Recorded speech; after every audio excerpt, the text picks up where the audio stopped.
Hello students, मी अक्षता तुमची educator तुमचं स्वागत करते सीईटी बाय ग्लोबल ऑनलाईनमध्ये. आजच्या सेशनमध्ये will be discussing MBA CET 2027 एक्झामिनेशनच्या स्टुडंटसाठी प्रिव्हियस इयरचे क्वेश्चन्स. आज आपण सिटिंग अरेंजमेंटचा खूप महत्त्वाचा प्रश्न घेऊन आलेलो आहोत.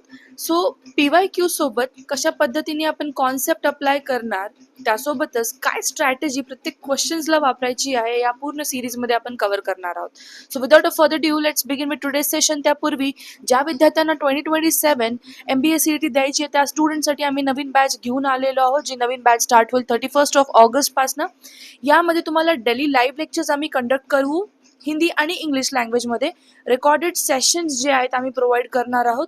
Topic wise practice, MCQ, full syllabus notes आणि फुल सिलेबसची मॉक टेस्ट अँड MCQची सिरीज, हे दोन्ही पण फीचर्स खूप जास्त महत्त्वाची आहेत, कारण मॉक टेस्ट तुम्हाला मदत करतील to score good marks in exam and to understand the paper pattern.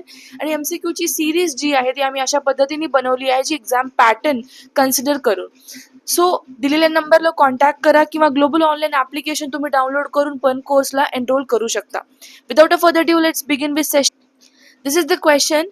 Six persons A, B, C, D, E, F who sit in a row such that all are facing towards north. म्हणजे 6 व्यक्ती आहेत, 66 peoples are facing towards north. North उत्तरेकडे ते बस face करून बसलेले आहेत. Now who among the following sits at the right end of the row? हा प्रश्न क्लिअर कट विचारलेला आहे. Let us understand the statements first. Statements are: A sits second to the right of B. Okay, A sits second to the right of B. Let's say आपला B जो आहे तो इथे बसलाय. ओके, थोडं छोटं कारण स्पेस कमी आहे आपल्याकडे. पहिल्या वाक्यातून आलेली अरेंजमेंट काय आहे? पहिलं वाक्य: A sits second to the right of B. Both A and B does not sit at the end of the row. Okay, ह्याचा अर्थ काय होतो? समजा हा बी आहे माझा, तर बीचा हा फर्स्ट राईट आणि सेकंड राईट. सेकंड राईटला कोण बसलेला आहे? सेकंड राईटला बसलेला आहे आपला ए. सर ए इथे आला. ठीक आहे, त्यासोबतच अजून एक गोष्ट इथे पुढे देण्यात आलेली आहे की दोघं पण ए आणि B does not sit at the end of the row. End of the रोला कोणी बसत नाही. त्याचा अर्थ असा निघतो की बीच्या इकडनं आणि एच्या इकडनं कोणी ना कोणीतरी आहे. ठीक आहे, पुढे पहा. Only one person sits between E and D. Only one person sit between E and D. Let's say this is E or D, किंवा हा E आहे आणि हा D आहे.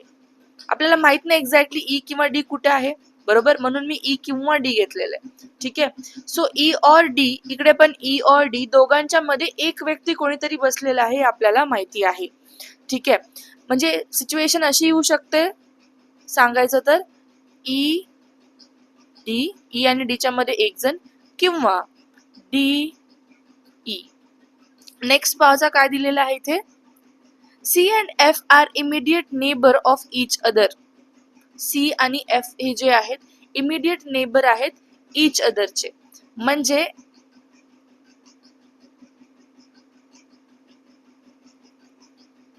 सी इथे असेल तर एफ इथे असेल, किंवा एफ इथे असेल तर सी इथे आहे.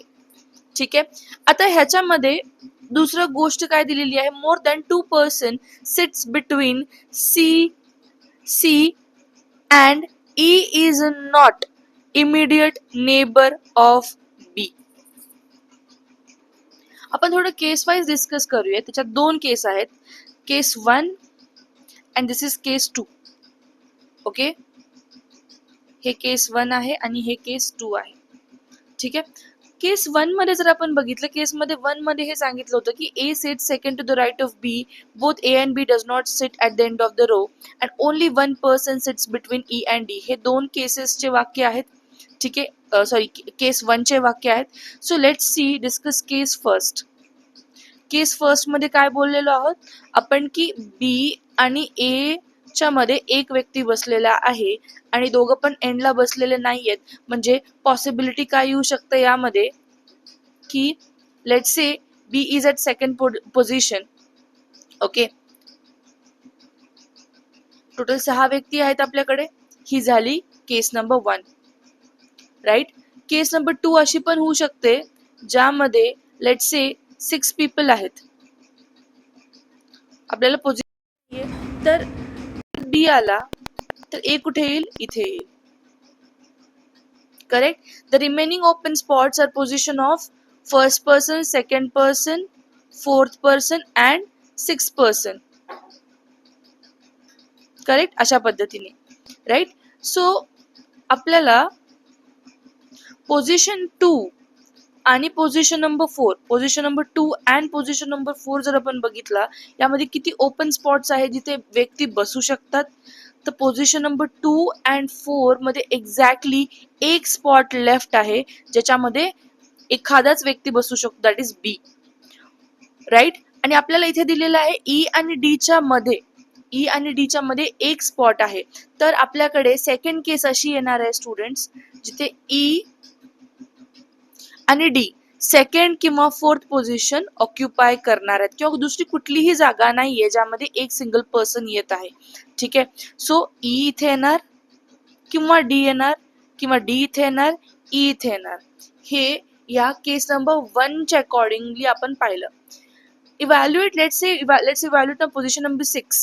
Spots left for C and F.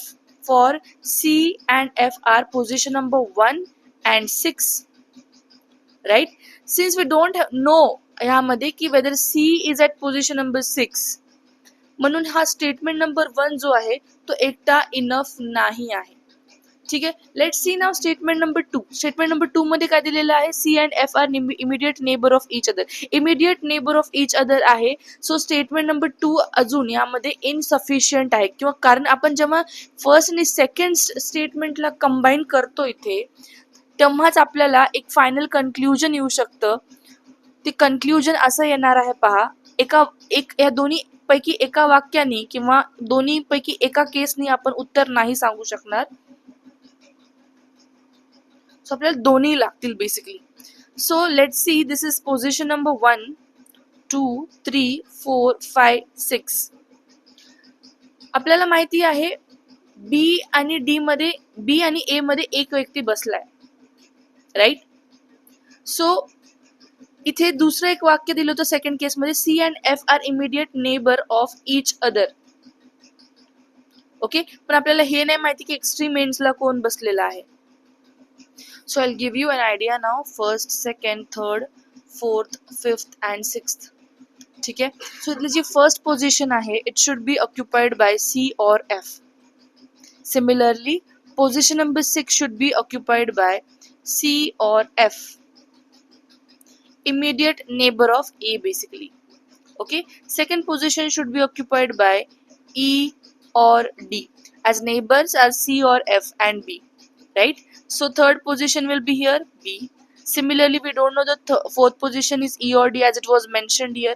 Only one person is sitting between E and D. But आपल्याला E आणि D ची एक्झॅक्ट जागा जी आहे ती माहिती नाहीये. मग फिफ्थ पोझिशनला कोण राहिलेला आहे, occupied by neighbour A. Right.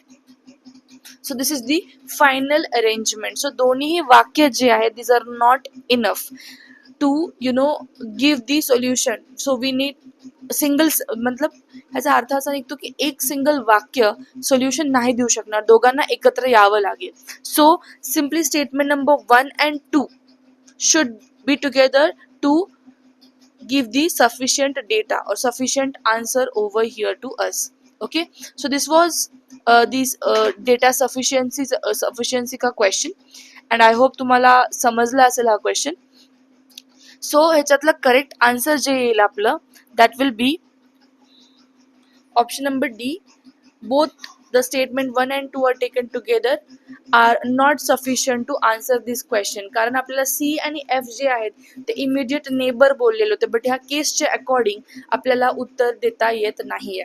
ठीक आहे. म्हणून option number D would be the correct answer for this given question. So this was end of the session. जर व्हिडिओ आवडला असेल तर व्हिडिओला नक्की लाईक करा, कॉमेंट करा, and please do subscribe to the channel if you are new to it. Thank you for joining the session.